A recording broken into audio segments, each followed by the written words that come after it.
Hey, I'm Scott, and I'm an American in Bangkok, and today I'm going to talk to longtime expat Kun Tom, Mr. Tom. He's been here in Thailand for 20 years, and we're going to talk about visas and a situation that occurred with him.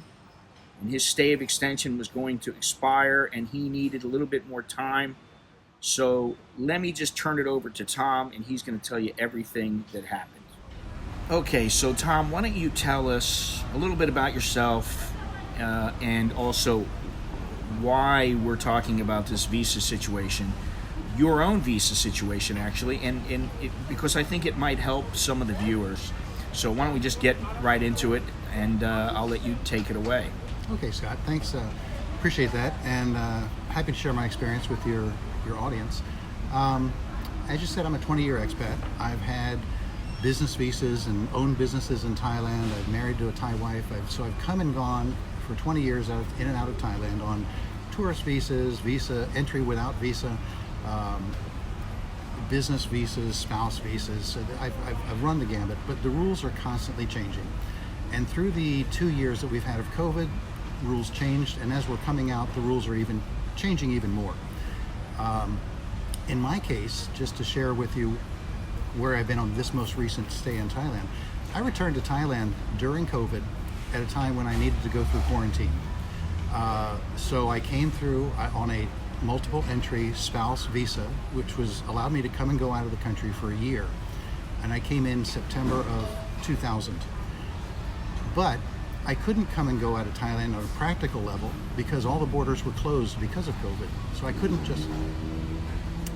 Okay, so let me just jump in here, and we can cut this stuff out. But I want to say, so why don't you tell us about the type of visa that you got? You're on a spousal visa, but it's a little bit different because you got it back in the United States, and you got a visa, not a stay of extension, which is important to know.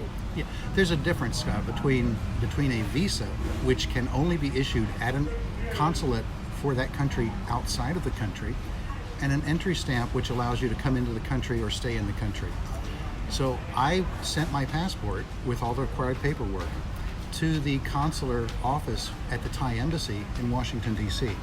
I paid $200 and they issued me a 1-year visa, which allows me to come and go or enter the country for as many times as I want, multiple entry, during that year.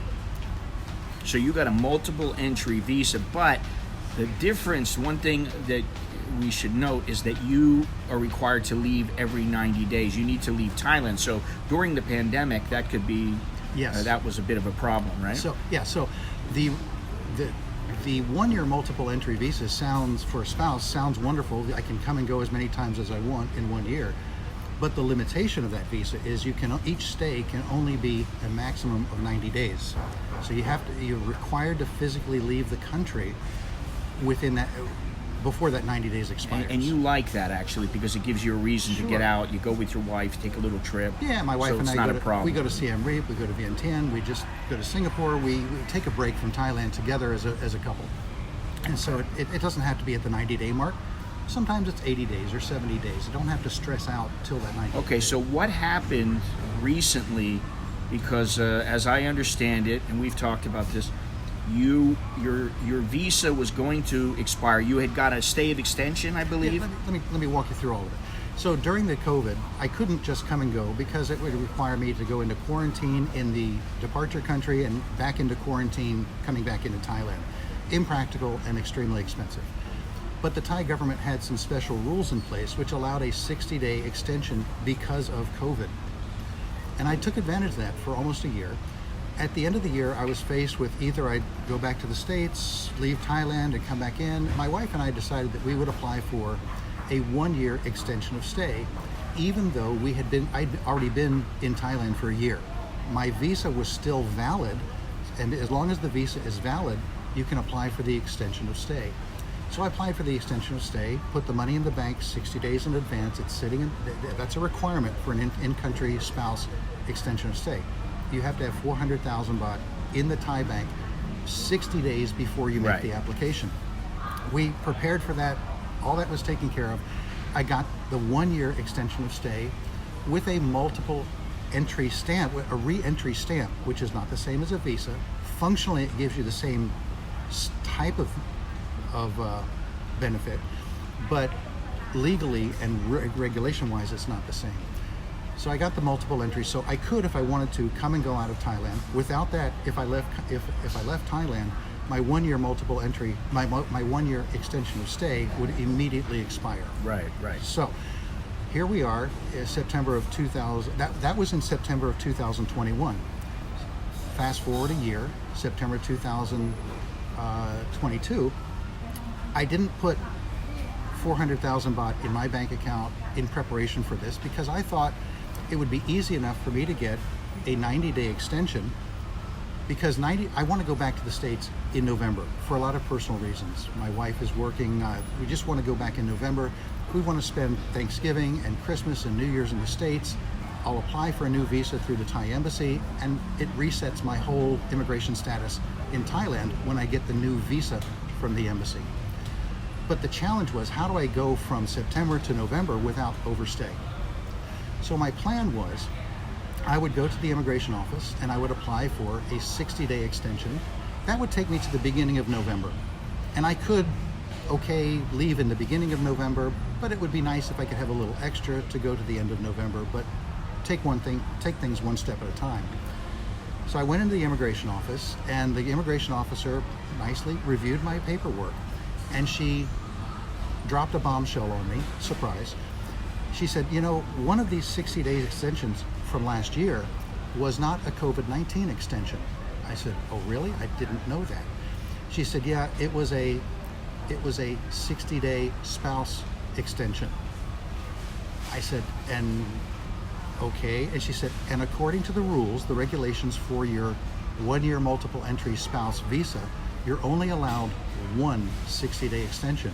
Right. They're not going to give you extension after extension, right, and so an extension. Exactly. So she said, that was used last year. I cannot today I cannot give you an extension of stay.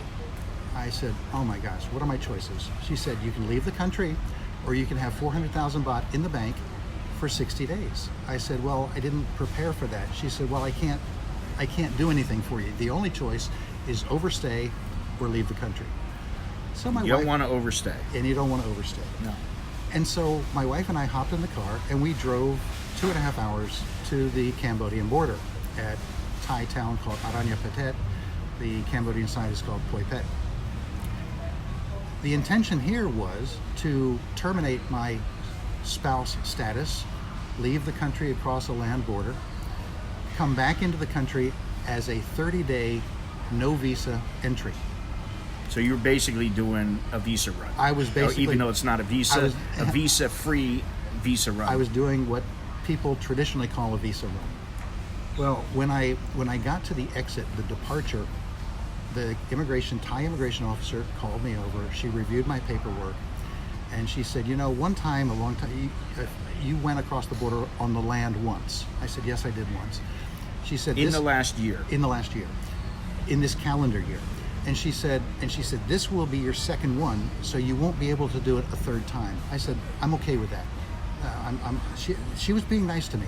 She said, but the problem is, if you come back, they're going to ask you for your airplane ticket on how to depart Thailand. She said, they're now enforcing that rule at that border on that day. They were enforcing the rule that people that come in on this no visa status need to demonstrate their departure transportation to leave Thailand. I said, ugh. So I called my wife. We coordinated together. She came to the Thai side of the border where I was. And together, through our mobile phones, we bought a one-way refundable airplane ticket to go back to the USA on the spot. And so the lady said, okay, she stamped me in. And she said, now you're not going to be able to come back into Thailand until tomorrow. The arrival, after you depart, your arrival has to be a different day. So you have to at least spend the night. So that's new, because it used to be you could just walk across the border, turn around, come right back in. Understand, yes, that was new to me also.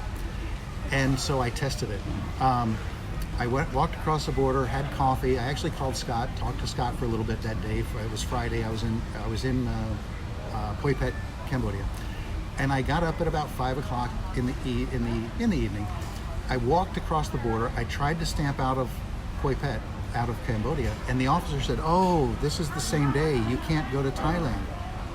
I said, "Okay." He said, "But he said, I won't stamp you out, but you can walk across and ask if the Thai immigration officer will let you in today.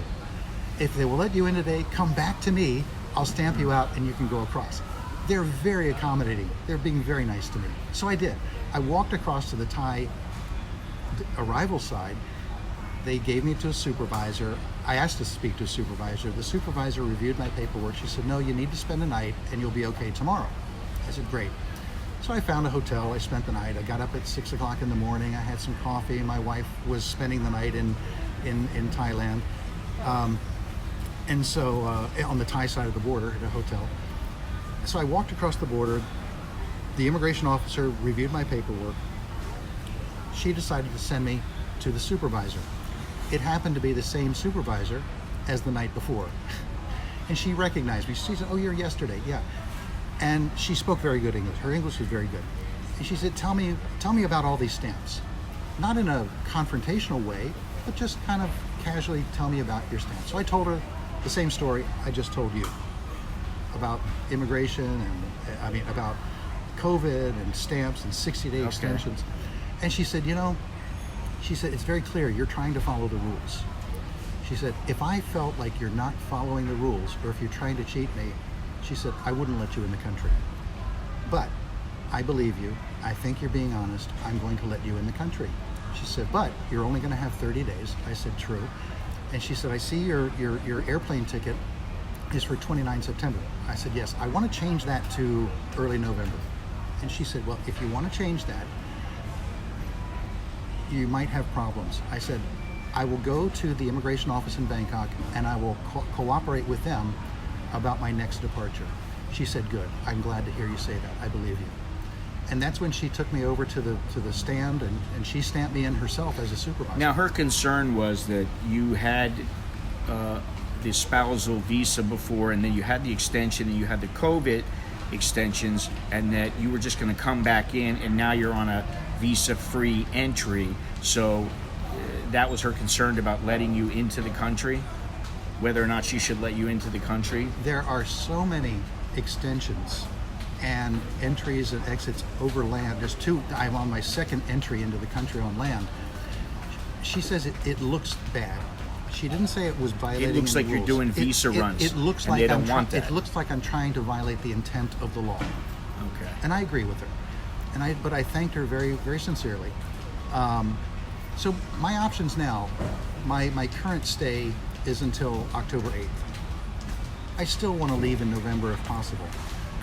And so, for sure, a land crossing for me is now not possible through the end of this calendar year.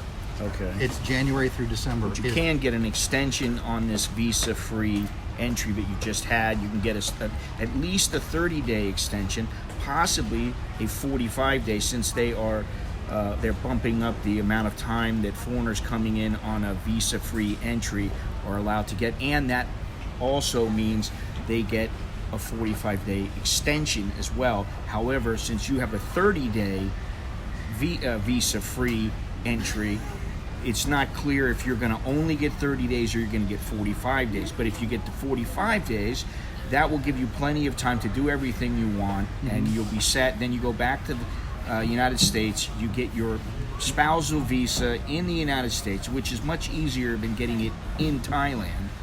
You don't have to show any money in the bank aside from $700. Income of $700 a month.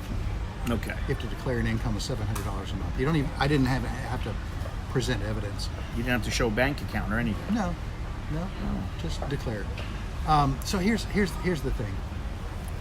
What can we learn from this? There are different rules if you're entering and exiting Thailand through a land border. Okay. There are different rules if you're entering and exit Thailand with relying on the stamp on arrival. Those are different rules than getting a visa at the embassy. Right. If you got a tourist visa, you can send your passport. That would be different. To the Thai consulate in Washington D.C. or Los Angeles, or they have several in the States. You can send your passport and the appropriate paperwork, follow the website, and request a tourist visa. If you get a tourist visa from your home country before you leave, the rules for you to extend your stay and the rules for you to enter and exit and re-enter the country are totally different than if you do a visa on entry. So my recommendation to everybody, even if you're just going to be here for tourism, plan ahead, send your passport to the embassy, get the tourist passport. So Tom and I were almost finished with the interview, and guess what? We were sitting at the mall, and the mall opened up, and all this loud music came on. We waited and waited. The music didn't stop, because that's how it is in Thailand. When the mall opens, in the mall, there's always music playing, so we weren't really able to finish up. If you have any plans of staying longer than, say, 30 days or 60 days, or now you can get up to 90 days without a visa, but you're not going to be able to just cross the border over and over again. His situation was a little bit different, but that's really all I had. It was good to talk to him about it. I always like to hear these things, so I can keep you guys up to date. He's well spoken, and he can keep you guys up to date. So it was nice that he was able to give the interview. Also, I met someone, Johnny. Hey, Johnny, nice to meet you. It was good to meet you. Johnny had a bit of a situation. Apparently, a few years ago, he was a bit of a chowderhead. He learned his lesson. I'll talk about that in another video. Anyway, I am Scott. I'm an American in Bangkok. Until next time, chok di leo jerkan mai. That's good luck, and I'll see you when I see you. Please do me a favor. Remember to click the like button, smash the like button. If you're not subscribed, subscribe, hit the notification bell. Check down in the description. Get yourself some merch, some American in Bangkok merch. Help the channel out. You help support my channel. Really appreciate it. Look down in the description. There's all kinds of things in the description. Anyway, until next time, I'll see you when I see you.